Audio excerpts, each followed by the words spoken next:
अस्सलाम वालेकुम। उम्मीद करती हूँ आप लोग सब खैरियत से होंगे। आज आप सब लोग का फिर से मेरे चैनल पर खुशामदीद। रमज़ान आने वाले हैं खैर के साथ, और रमज़ान में दही बड़ों की तो बहुत ही ज़्यादा डिमांड होती है। तो मैं आज आपके साथ वीडियो में मूंग दाल की दही बड़े कैसे बनाने हैं वो रेसिपी शेयर करूँगी। इसको हमने माह रमज़ान के लिए सेव कैसे करना है ये मैं आपको बताऊँगी, और साथ ही साथ दही बड़ों को मज़ीद और क्रिस्पी बनाने के लिए ये बेसन की बुनकियाँ कैसे बनानी है ये भी मैं आपके साथ शेयर करूँगी। तो इन शॉर्ट आज की दही बड़ों की रेसिपी बहुत ही ज़्यादा मज़े की और क्रिस्पी होने वाली है। तो पूरी वीडियो के मेरे साथ बने रहिएगा। रेसिपी पसंद आने पे चैनल को ज़रूर सब्सक्राइब कीजिएगा, इसको ज़रूर बना के ट्राई कीजिएगा, और अपने अच्छे कमेंट से मुझे फीडबैक में ज़रूर आगाही दीजिएगा।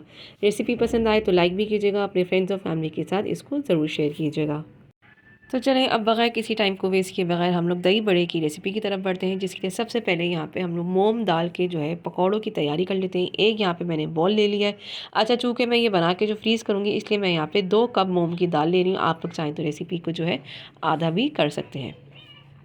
2 कप मैंने यहाँ पे मूंग की दाल ले ली है। मूंग की दाल को मैंने बोल के अंदर डालने के बाद इसको पहले हम बहुत अच्छे से वॉश करेंगे, 2 से 3 दफ़ा बहुत अच्छे से वॉश करने के बाद फिर हम लोग इसको जो है डिप करेंगे। अब ये देखिए दाल को मैंने बहुत अच्छे से वॉश कर लिया है। वॉश करने के बाद इसको हम लोग पानी में डिप करेंगे। अच्छा, पानी डिप करते हुए ये ध्यान रखिएगा, पानी हमने इसके अंदर बहुत ज़्यादा शामिल नहीं करना, बस इतना शामिल करना है कि ये मूंग दाल जो है पानी के अंदर बहुत अच्छे से डिप हो जाए। जितना यहाँ पे हम लोग चावल भिगोने के लिए पानी लेते हैं उतना ही यहाँ पे हम लोग मूंग दाल की भिगोने के लिए पानी लेंगे। ज़्यादा पानी मैंने इसके शामिल नहीं करा। थोड़े से पानी के इसके अंदर इसको हम लोग डिप कर देंगे, और 2 से 3 घंटे के लिए इसको मैं यहाँ पे ढक के छोड़ दूँगी। और 2 से 3 घंटे बाद देखें दाल ने पानी सारा सोख कर लिया है, दाल अपने साइज़ में जो है डबल हो चुकी है। अच्छा, अब इसके अंदर जितना पानी शामिल रह गया है बस उसी पानी के अंदर इसको हमने ब्लेंड करना है। इसके अंदर मैं मज़ीद पानी और शामिल नहीं करूँगी, क्योंकि मज़ीद पानी शामिल करने से आपका जो दाल का बैटर जो आप बनाएंगे वो मज़ीद जो है पतला हो सकता है। ये पानी देखें, बस इतना ही पानी इसके अंदर रह गया था, बस इसी पानी के अंदर मैं इसको जो है ब्लेंड कर लूँगी। 2 शिफ्ट्स के अंदर ब्लेंड कर लूँगी, और ब्लेंड करते हुए मैं आपको दिखाऊँगी कि इसमें परेशान होने वाली कोई बात नहीं है। अगर थोड़ा सा पानी है तो ब्लेंड करते वक्त दाल जो है थोड़ी ही देर में खुद ही एक थिक पेस्ट के फॉर्म में आ जाएगी, क्योंकि ये ऑलरेडी सोक्ड है, सॉफ्ट हो चुकी है। और पानी की क्वांटिटी जो है हमने इसके अंदर बहुत ज़्यादा नहीं रखनी, जितना पानी बस इसके अंदर रह गया था बस उसी पानी के अंदर मैंने इसको ब्लेंड किया है। अब ये देखिए दाल जो है बहुत अच्छे से ब्लेंड हो गई। अब हम लोग इसको बॉल के अंदर शामिल कर लेंगे। अच्छी देखिए दाल की कंसिस्टेंसी देख लेंगे, बहुत अच्छा सा थिक जो है यहाँ पे मूंग दाल का पेस्ट जो है बन गया है। अब इसको हमने क्या करना है, हमने एक विस्क लेनी है। विस्क लेने से पहले नमक शामिल करेंगे हस्बे जायका, और इसके अंदर मैं मज़ीद कोई और मसाले शामिल नहीं करूँगी, क्योंकि मैं यहाँ पे मीठे दही बड़े की रेसिपी आपके साथ शेयर कर रही हूँ। नमकीन दही बड़े अगर आप लोग बना रहे हो तो इसके अंदर अदरक और थोड़ी सी हरी मिर्चें भी शामिल कर दें, उससे भी इसका टेस्ट जो है बहुत अच्छा हो जाता है। अब हम लोग विस्क लेंगे, विस्क से इसको बहुत अच्छे से हम लोग फेंटेंगे। इतना फेंटेंगे कि इसके अंदर बहुत अच्छी सी जो है एयर जनरेट हो जाए, और ये अपने वेट में लाइट हो जाए और बहुत ज़्यादा फ्लफ़ी हो जाए। तकरीबन मैंने इसको 5 से 10 मिनट अच्छे मैंने तेज़ हाथों से इसको मैंने विस्क किया, और विस्क करने पे देखें कैसा इसका कलर जो है लाइट हो गया है। इसके अंदर एयर जनरेट हो चुकी है, और एयर जनरेट होने पे ये बहुत अच्छी सी फ्लफ़ी सा यहाँ पे हमारे पास दाल का जो है पेस्ट तैयार हो गया है। जब इस तरह से दाल का पेस्ट जो है फ्लफ़ी और लाइट हो जाएगा, फिर इसके अंदर खाने का सोडा हम लोग शामिल करेंगे आधा टीस्पून। अगर यहाँ पे 1 कप आप लोग दाल इस्तेमाल कर रहे हैं मूंग की, तो आप लोग चौथाई टीस्पून खाने का सोडा शामिल कीजिएगा। ज़्यादा खाने का सोडा शामिल करने से जो दाल जो है तेल पी जाती है। इसको अच्छे से मिक्स करेंगे, और दूसरी तरफ कढ़ाई के अंदर हम लोग फ्लेम जो है अभी मीडियम रखेंगे। अभी हम लोग हाई फ्लेम नहीं रखेंगे, और स्पून की मदद से थोड़ा सा बैटर उठाएंगे और वो हम लोग कढ़ाई के अंदर शामिल करेंगे। तो यहाँ पे दाल के जो है बहुत अच्छे से पकौड़े बनके तैयार हो जाएंगे। तो आप लोग चाहें तो स्पून यहाँ पे छोटा भी दे सकते हैं, मैंने यहाँ पे बड़ा स्पून लिया है। स्पून से डालने से दाल के पकौड़े कढ़ाई के अंदर डालने में थोड़ी सी जो है कन्वीनियंस जो है पैदा हो जाती है। इस तरह से हम लोग सारे पकौड़े जो है कढ़ाई के अंदर शामिल कर लेंगे, और इनको हम लोग जब तक नहीं छेड़ेंगे जब तक ये नीचे से जो है लाइट गोल्डन ब्राउन के नहीं हो जाएंगे, और ऊपर से जो बैटर जो है थोड़ा सा स्टिफ नहीं हो जाता। जब ऊपर से बैटर जो है थोड़ा सा स्टिफ हो जाएगा फिर हम लोग इसको टर्न करेंगे, और जब दोनों तरफ से ये दाल के पकौड़े पक जाएंगे फिर जाके इसकी हम लोग फ्लेम जो है हाई करेंगे, ताकि इसके अंदर कोई भी एक्स्ट्रा ऑयल ये दाल के पकौड़े जो है एब्जॉर्ब ना कर सके। और इसको हम लोग जब तक फ्राई करेंगे जब तक इनमें बहुत अच्छा सा क्रिस्पी गोल्डन ब्राउन कलर नहीं आ जाएगा। और जब ये दोनों तरफ से क्रिस्पी हो जाएंगे फिर हम लोग इसको निकाल लेंगे, एक स्ट्रेनर पे हम लोग निकाल लेंगे, ताकि जितना भी इसके अंदर एक्स्ट्रा ऑयल है वो भी निकल जाए। तो इस तरह से देखिए फ्राई करने के बाद दोनों तरफ से बहुत ही अच्छा सा गोल्डन ब्राउन कलर आ चुका है। अब गोल्डन ब्राउन कलर आने पे इसको हम लोग स्ट्रेनर पे निकाल लेंगे। ये दाल के पकौड़े इतने मज़े के इतने क्रिस्पी बनके तैयार होते हैं कि आप लोग चाहें तो यूँ भी इसको एज अ पकौड़े भी आप लोग खा सकते हैं। ये इतने क्रिस्पी और इतने मज़े के बनके तैयार होते हैं। तो यहाँ पे सारे दाल के पकौड़े जो है मैंने एक छन्नी में निकाल लिए। इनको मैंने छन्नी में थोड़ी देर रखे रहने दिया था, ताकि इनमें जितना एक्स्ट्रा ऑयल है वो निकल जाए और ये अपने रूम टेम्परेचर पर आ जाए। जब सारी दाल के पकौड़े रूम टेम्परेचर पे आ जाएंगे फिर हम लोग जाके इनको फ्रीजिंग का प्रोसेस स्टार्ट करेंगे। अच्छा, ये देखिए इस तरह से बहुत मज़े के, बहुत क्रिस्पी से यहाँ पे मूंग दाल के पकौड़े जो है बिल्कुल तैयार है। इनको मैंने बटर पेपर के ऊपर रख दिया था ताकि जितना भी एक्स्ट्रा ऑयल है इसके दाल के पकौड़े में वो भी निकल जाए।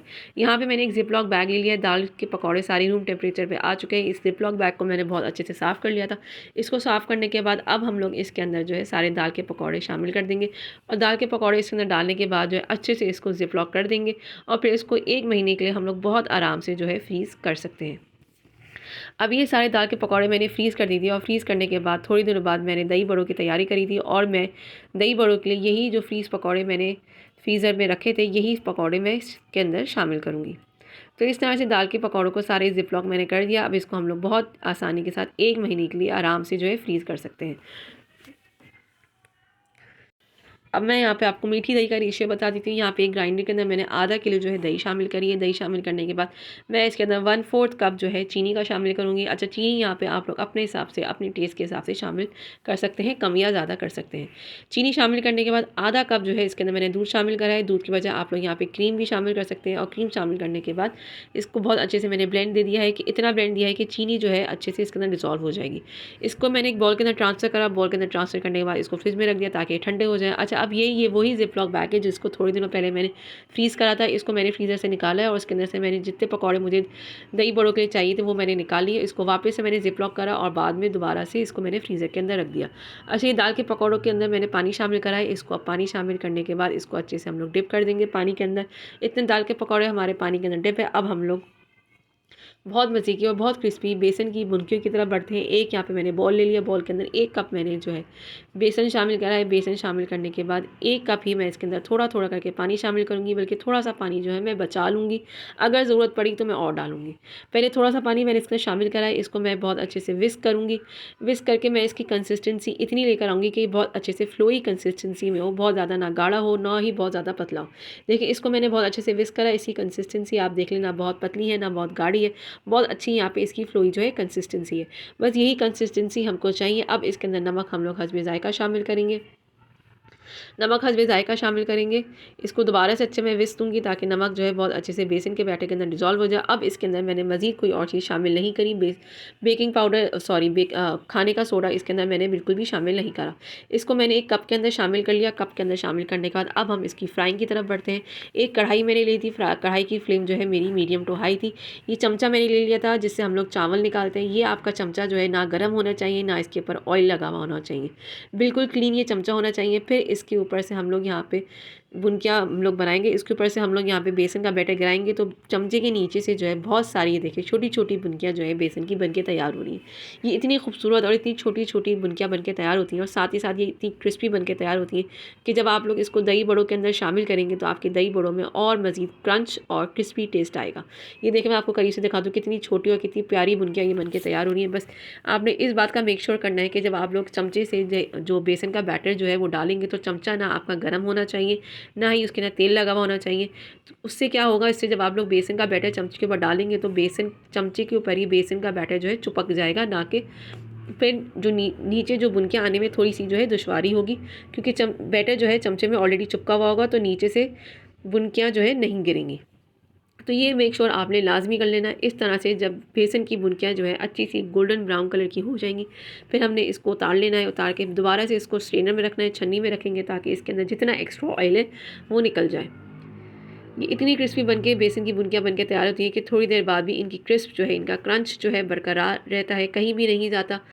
तो अब जो है बेसन की बुनकियाँ भी बनके तैयार होती है। अब हम लोग दोबारा से अपनी दही बड़ों की तरफ बढ़ते हैं। ये दाल के पकौड़े इतने भीगे हुए थे, इनके ऊपर से मैंने प्लेट हटा ली। प्लेट हटाने के बाद अब इनका पानी जो है हम लोग स्क्वीज़ आउट करेंगे। एक यहाँ पे दाल का बड़ा उठाया है, अपने दोनों हाथों की मदद से इसका एक्स्ट्रा पानी जितना भी है वो हमने स्क्वीज़ आउट कर लिया है। अच्छा, बहुत ज़्यादा प्रेशर से नहीं दबाइएगा ताकि ये दाल के बड़े जो है फिर टूटने का खदशा हो सकता है। सारा पानी हम लोग इसका एक्स्ट्रा निकाल लेंगे और एक्स्ट्रा पानी निकालने के बाद एक हम लोग डिश लेंगे जिसके अंदर हमने दही बड़ों को सर्व करना है। उसके अंदर एक लेयर हम लोग यहाँ पे पकौड़ों की रखेंगे पानी निकालने के बाद, और बाकी पकौड़े जो है मैं प्लेट में रख दूँगी ताकि दूसरी लेयर भी जो हम लोग दही के बड़े के ऊपर रखेंगे तो वो भी यहाँ पे सारी पानी जो है उनका स्क्वीज़ आउट हो। इस तरह से सारा पानी मैंने निकाल लिया है। पानी निकालने के बाद जो एक्स्ट्रा बड़े थे उनको मैंने प्लेट के अंदर रख दिया ताकि दही बड़ों की दूसरी लेयर उन पर तैयार कर सकूँ। अब दही भी जो है बहुत अच्छे से चिल्ड हो चुकी है तो हम लोग दही जो है अपने बड़ों की जो फर्स्ट लेयर है उसके ऊपर हम लोग यहाँ पर बिछा देंगे। बड़ों के ऊपर दही की लेयरिंग कर देंगे और लेयरिंग करने के बाद और मज़ीद हम लोग इसके ऊपर बड़े रखेंगे और बड़े रखने के बाद जितनी दही बची थी वो भी इसके ऊपर हम लोग सारी जो है डाल देंगे। इस तरह से यहाँ पे हमारे बहुत मज़े के जो है मीठे दही बड़े बन के तैयार हैं। ये बिल्कुल हूबहू आपको इंशाल्लाह ताला फ्रेस्को का यहाँ पे टेस्ट देंगे। बहुत मज़े के दही बड़े बन के तैयार होते हैं। अब हम लोग इसके ऊपर जो है चाट मसाला स्प्रिंकल करेंगे।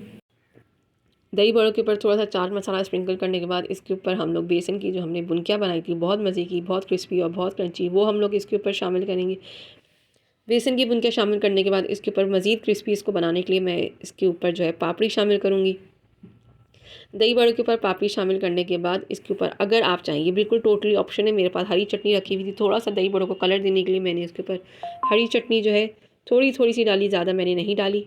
और अब यहाँ पे हमारे बहुत मज़े के दही बड़े बनके तैयार हो चुके हैं।